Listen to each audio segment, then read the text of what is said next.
अस्सलाम वालेकुम, welcome to my channel rising kid. आज वीडियो में मैं आपको ये प्यारा सा क्यूट सा मिनी सा पाउच और हैंडबैग भी आप कह सकते हैं ये बनाना सिखा रही हूँ। बच्चियों के लिए, ईद के लिए बहुत मज़े का एक अच्छा सा गिफ्ट हो जाएगा और बनाने में भी बहुत इजी और आसान है। ठीक है, यहाँ पर मैंने इसको बनाया है निटिंग से। आप लोग क्रोशे से भी बना सकते हैं और उसके लिए आपको क्रोशे में सिंगल क्रोशे से वर्क करना होगा। अच्छा, निटिंग में मैंने ये पर्स बनाया है और इसको C2C कहते हैं। जिस प्रोजेक्ट के ज़रिए इसको मैंने कंप्लीट किया है, पैटर्न के ज़रिए, प्रोजेक्ट नहीं पैटर्न के ज़रिए। यहाँ पर मैंने इसके साथ रेडीमेड जो है वो ये पर्ल्स की चेन यूज़ की है और आप ख़ुद से पर्ल्स को करके अरेंज धागे के अंदर या किसी भी वायर के अंदर, अगर आप उसको ज़्यादा स्ट्रिक्ट और स्टिफ रखना चाहते हैं या फिर किसी चेन के साथ आप बना के लगा सकते हैं।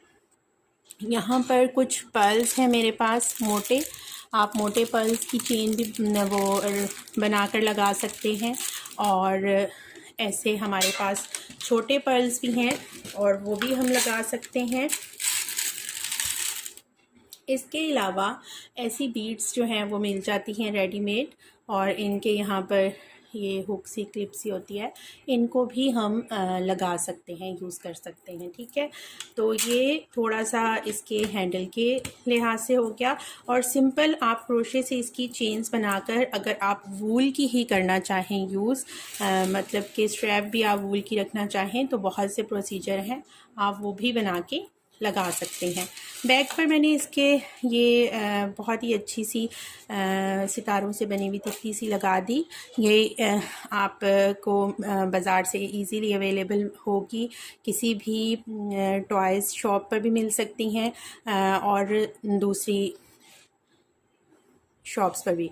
अच्छा, यहाँ पर ये इसके साथ है, आप अगर चाहें तो इसके साथ भी अटैच कर सकते हैं और अगर आप चाहें तो नीचे से फ़र जो है उसको हटा के, मैंने फ़र को हटा के यूज़ किया है।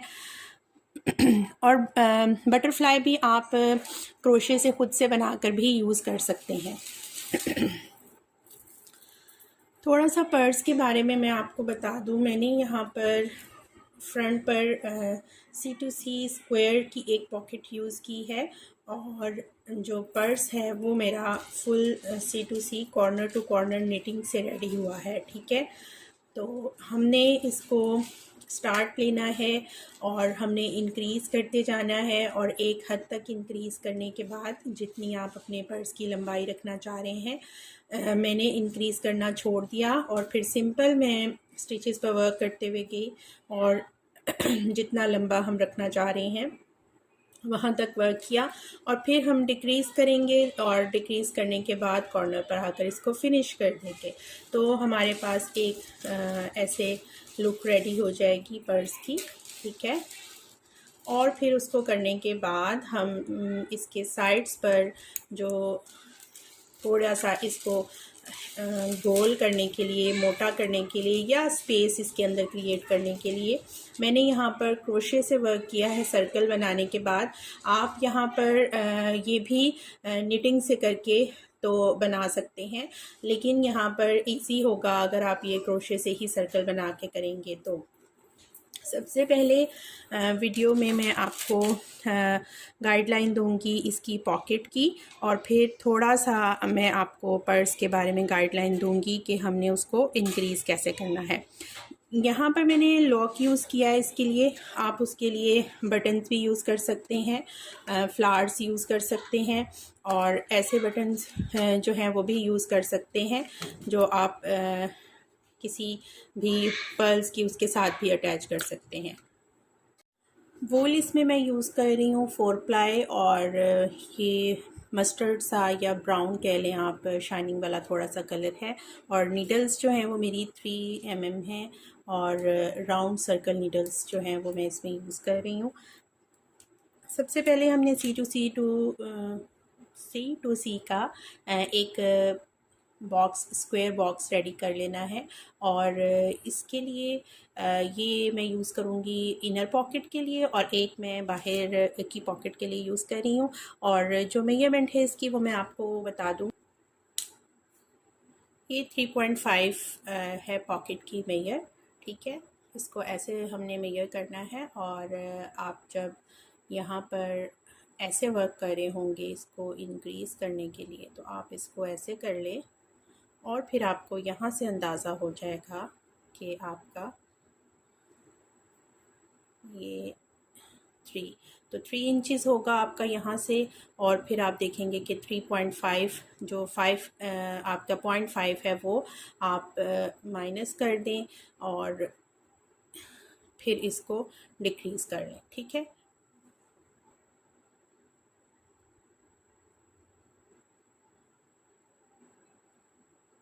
थ्री पॉइंट थ्री और 2 इंचज़ जो है वो इसकी यहाँ से है मेजरमेंट।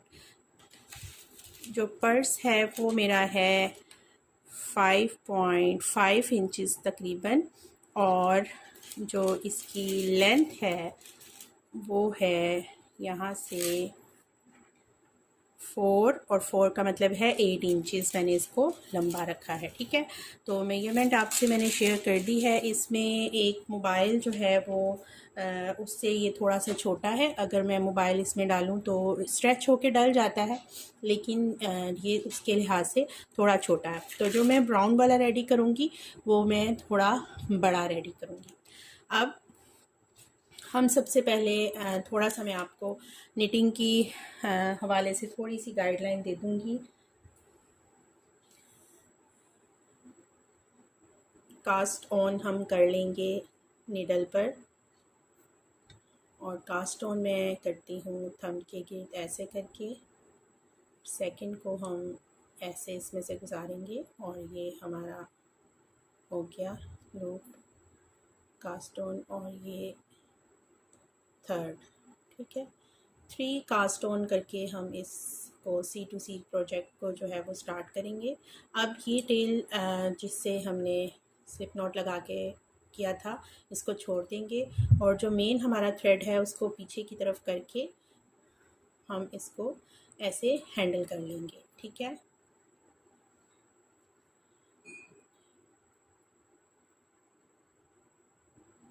यहाँ पर नीडल को मैं इंटर करूँगी, और जो थ्रेड मेरा इस फिंगर पर है, जैसे कि क्रोशे के लिए मैं लेफ़्ट साइड पर अपने थ्रेड को होल्ड करती हूँ, बिल्कुल वैसे ही मैं निटिंग के लिए भी अपने लेफ़्ट हैंड में थ्रेड को होल्ड करती हूँ, और नीचे दोनों से मैंने अपनी सेकेंड नीडल को हैंडल कर लिया। यहाँ पर इसको मैं इसके ऊपर बल लूँगी, और बलने के बाद यहाँ से मैं इसको निकाल के इसके ऊपर से उतार लूँगी। तो ये फर्स्ट स्टिच मेरा हो गया, और फिर से मैं नीडल को यहाँ से इसके अंदर से बैक साइड पर निकालूँगी, और ऐसे बलने के बाद मैंने इसको इसके अंदर से निकाल दूँगी और इसके ऊपर से उतार लूँगी। ये 2 और ये 3। ठीक है, अब इस थ्रेड को मैं ऐसे ही रखूँगी और इस नीडल को इस हाथ में ऐसे शिफ्ट कर दूँगी, और ये नीडल मेरे पास आ गई। ठीक है, जब भी आप करेंगे तो आपका थ्रेड पीछे की तरफ रहना चाहिए। ऐसा ना हो कि आपका थ्रेड इसके ऊपर से ऐसे आ जाए, ऐसे आपके स्टिचेस और एजिंग जो है वो ख़राब हो जाएगी।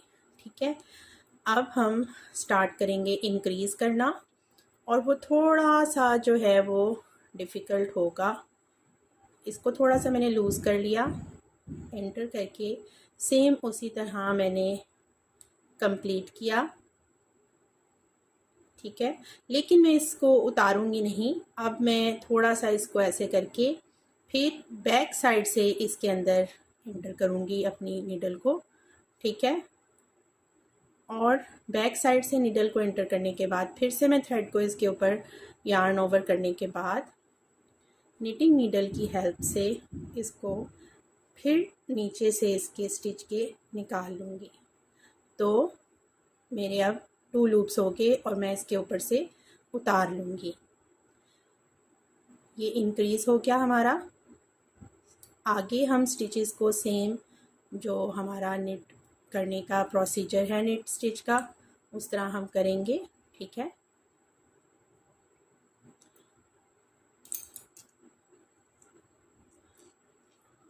हमने सिर्फ हर रो के स्टार्ट करने में ही इंक्रीज़ करना है, एंड करते हुए इंक्रीज़ नहीं करना। ठीक, एक टाइम और मैं आपको बता दूंगी।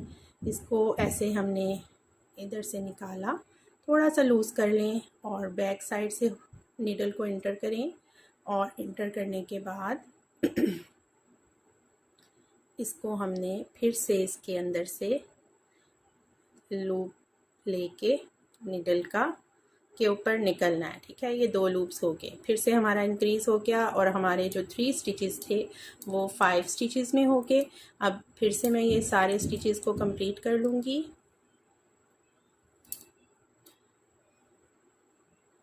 ठीक, इस तरह हम इंक्रीज़ करते जाएंगे और इतना इंक्रीज़ कर लेंगे जितना आप अपना एक लंबा और चौड़ा रखना चाह रहे हैं। ठीक है, अब ये इतना हो जाएगा।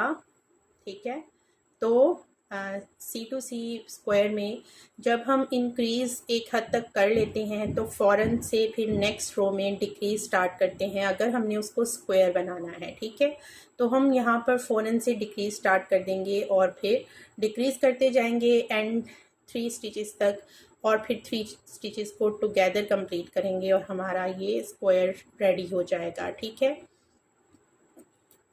तो ये स्क्वायर रेडी कर लेना है पॉकेट के लिए। ठीक, उसके बाद पर्स के लिए आपने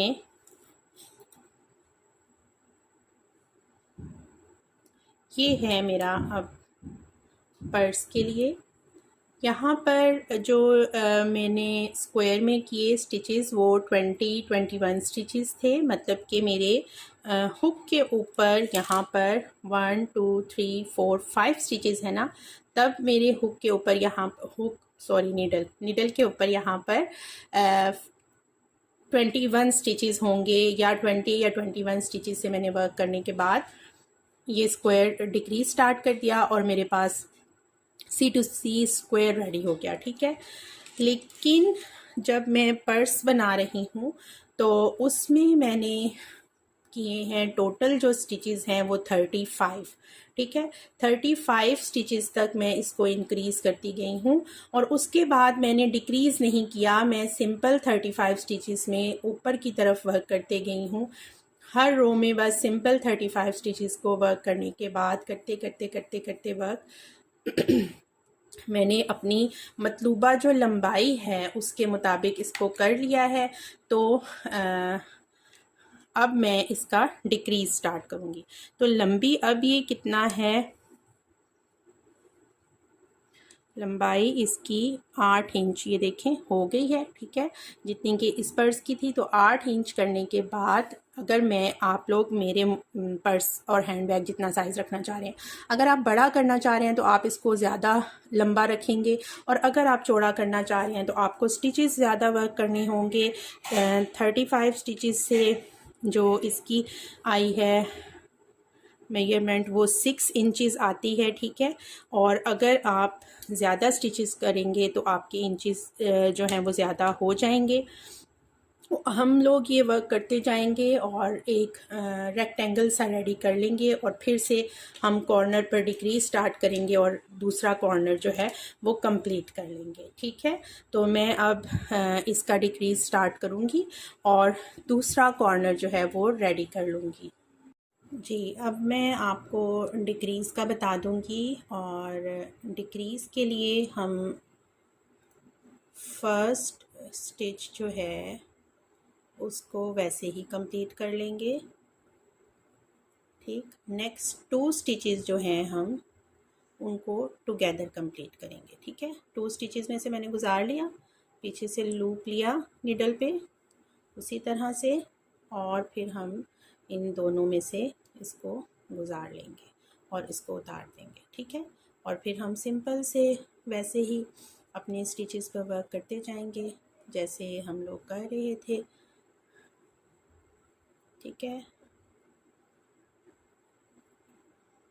तो मैं ये रो कंप्लीट कर लूँगी और इसमें भी हम हर रो के स्टार्ट में ही डिक्रीज़ करेंगे, एंड हम डिक्रीज़ से नहीं करेंगे, क्योंकि अगर हम एंड डिक्रीज़ से करते हैं तो हमारा जो कॉर्नर का पॉइंट है वो सही क्रिएट नहीं होगा और वो अच्छे से एंड अप नहीं होगा। तो हमने स्टार्ट में किया था इंक्रीज़ करने के लिए सिर्फ स्टार्ट में, तो अब हम डिक्रीज़ करने के लिए भी सिर्फ शुरू के जो स्टिचेस हैं स्टार्ट में डिक्रीज़ करेंगे, एंड हम डिक्रीज़ से नहीं करेंगे।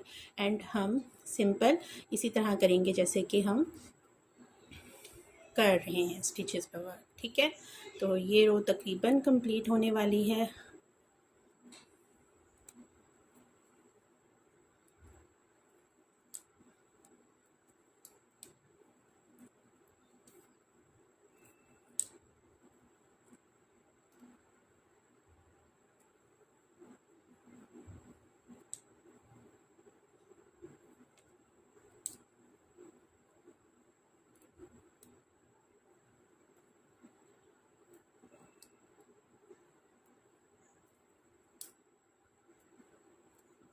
लास्ट स्टिच में भी मैंने वर्क कर लिया और अब मैं इसको टर्न करूँगी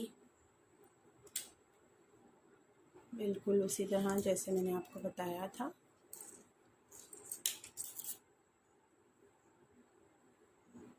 ठीक, इस स्टिच को फर्स्ट को हमने सिंपल ऐसे ही कंप्लीट कर लेना है और फिर हमने जो दो स्टिचेस हैं उनको टुगेदर कंप्लीट करना है। ठीक है, ऐसे दोनों में डालेंगे और दोनों के अंदर से हम इसको निकालेंगे नीडल को। ये वाले स्टिच मेरे थोड़े से टाइट हो गए, पर कोई बात नहीं, हम लोग करने की कोशिश कर लेते हैं, अभी हो जाएगा। ठीक है, और अब से इसको उतार देंगे। अब फिर से तमाम मैं कंप्लीट कर लूँगी। तो इस तरह हम लोग डिक्रीज़ करते जाएंगे बिल्कुल सेम इसी प्रोसीजर से, और हमारा डिक्रीज़ करने के बाद भी बिल्कुल ऐसा एक कॉर्नर सेकंड साइड पर रेडी हो जाएगा। तो नेक्स्ट वीडियो में मैं आपको फिर इसको ज्वाइन करना, बाइंड करना और डेकोरेट करना सिखाऊंगी। मेरे चैनल को लाइक और सब्सक्राइब लाजमी कीजिएगा। देखते रहें। अल्लाह हाफिज़।